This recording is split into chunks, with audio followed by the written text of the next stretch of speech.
Good morning, everyone. It is March 3rd, Friday. As you can see here, Bitcoin's down. They announced last night that FTX is $8.9 billion of customer funds is missing, and Bitcoin pulled back on that news. So miners are on watch today for a move lower. Obviously, play the action.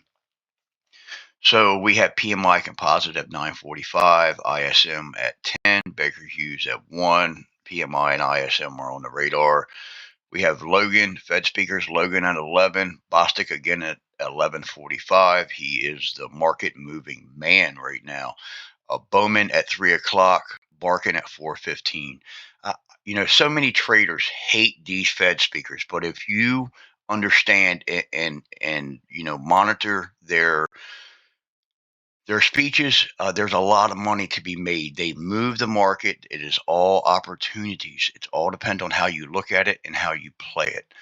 So for me, I absolutely love the Fed speakers. Powell, all these guys come out. They move the market, create uh, positive opportunities if you look at it the right way. All right, so let's get into the charts. Crude pushing up. The 50-day is still resistance. Bonds, they rallied a little bit into yesterday. Gold, small push. Bitcoin, you can see, dumped. VIX come crashing in yesterday. The dollar is flagging at the 9, very particular spot. We have to watch that closely. Oscillators, negative 138 NASDAQ, negative 120 New York Stock Exchange. A little warm, plenty of room to move in either direction. Put the call, still in the 102, still in the bearish range, pull back just slightly. Breath choppy, advanced decline lines up a little. So let's go to the SPY.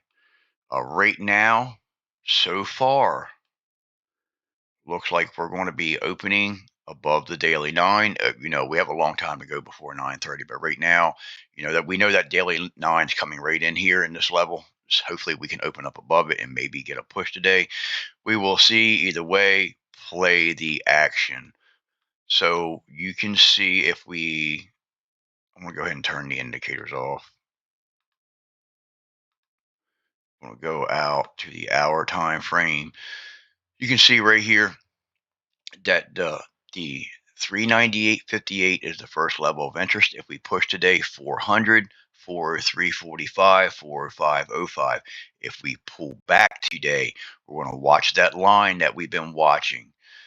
And then, so if we pull back, we got to lose 398.58, 396.42. There's numbers that we've been watching, 392.11.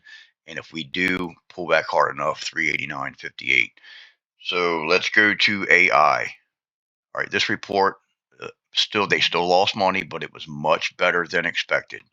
So they were expecting a loss of, I've seen two different estimates of 20 to 22%. They lost 6 cents. So that's good for them. The CEO was come out talking about how AI is game changing and all that. I don't really have a lot of levels on this name, but as always, let's put our line in here on our earnings move.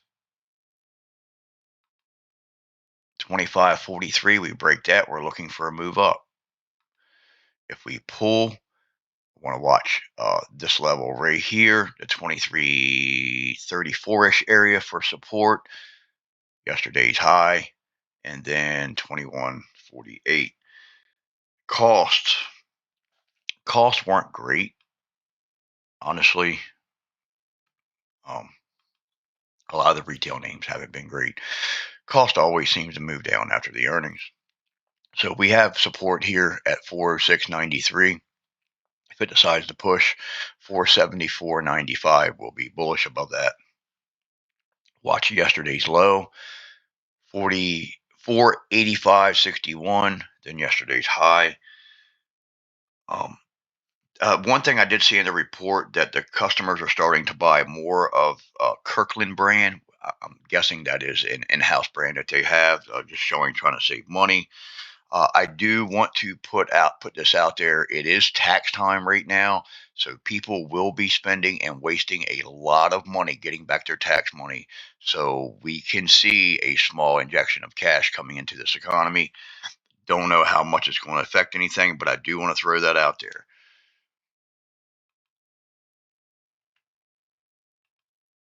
ZS, uh, bad report, bad guidance, price target downgrade. You can see the move down. It's the first security name that had a bad report that I know of. So you can see we're down here to the 117.23 level, bearish below that, bullish if we can take out. I mean, I'm looking to take out this 120.41. Maybe we can see a move up if we can take the high of this move out.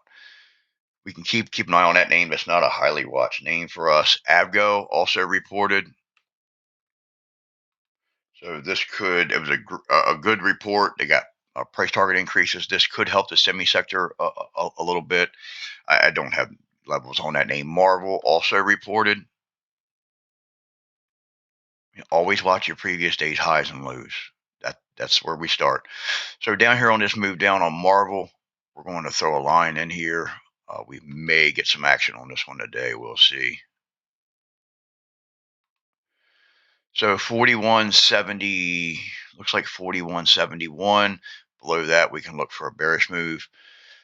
If we can push today, we will we will keep an eye on it. Let's see where we are on a daily. So we're down here. We're also got the 50 for support here. So if we do push today, watch for resistance right here at the bottom of these candles, and then look for a move up. Tesla's mixed, just mixed news this morning. It was up. See what it's doing now.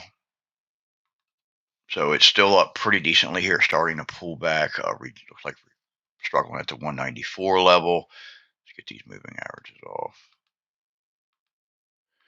So the news was very mixed this morning. They had news about how China's numbers were up, looked great. Then somebody come out and said that compared to domestic startups over in China, that basically they're killing Tesla here. Um, I don't know what to say about that. And it also had mixed on price targets. Either way, it's up in pre-market, so we will keep an eye on it. 190.80 is your first level of support. 195 is your first level of resistance. If we take out 195, look for a move to 196.68, 198.26, 200, and 203.94. If we pull back today, 190.80, 187, 185.68, 182.68 as well. Let's go to Apple. Apple had some news as well. Foxconn's building a plant in India, trying to get away from China. So that's good news. Morgan Stanley come out very bullish on the name. So that could also be a catalyst. They're talking about a price target of possibly up to 280. That's basically doubling. I'm not saying it's not possible, but it's going to take time to get there, even if it does. So, but if people, people could buy it up, so we'll keep an eye on it. 147.70 is your first level of resistance. We take that out. 148.75. If we pull back today, 146.87 will be your first level of support. 145.38, 143.74. Let's go to AMD. That Dan Loeb, I think I'm saying his name right. I apologize if I'm not. He did, we have found evidence that that stake's basically confirmed. We've seen that he took a stake in AMD yesterday. Thing took off like a rocket ship. Doc, great job on getting these plays yesterday. So 80.59 is our first level of resistance. If we take that out, look for a move up to 81.32. Let's go out a little bit. And after that, looks like I got a level up here at 84.41. Definitely got to get something in between here. I would look for a move in this area to 82.94. If we pull back today, 79.06 and then 71.12, 76.82. Let's go to Nvda. Another name that looks decent and pre-market, nice move up. Let's go 203. I'm sorry, 234.02 is this level. We're above it right now. If we can hold that, 398. I'm sorry, 238.68 and then 243.68. If we pull back today, 230.45, 226.12, 221.77. Boeing is also up. Some more news out with planes this morning. Boeing looking strong here, holding this 209.54. This is a pretty big level. You can see we've had plenty of touches at this level. We can go back in time and find even more. If we can hold this, that's our first level interest. Look for a move to 213.53, 217.15. If we pull back 205.15, 202.01, and 196.09. It's Friday, guys. If you've had a bad week, try not to make it all back today. If you've had a great week, let's try not to double it today. Please remember, discipline is the key to your success. Wait for the proper setups. There's plenty of assets to trade. There's plenty of opportunities out there. If you wait for the proper setups, it increases your probabilities of winning your trade hugely. Have a great day, everyone, and I will see you in the trading room.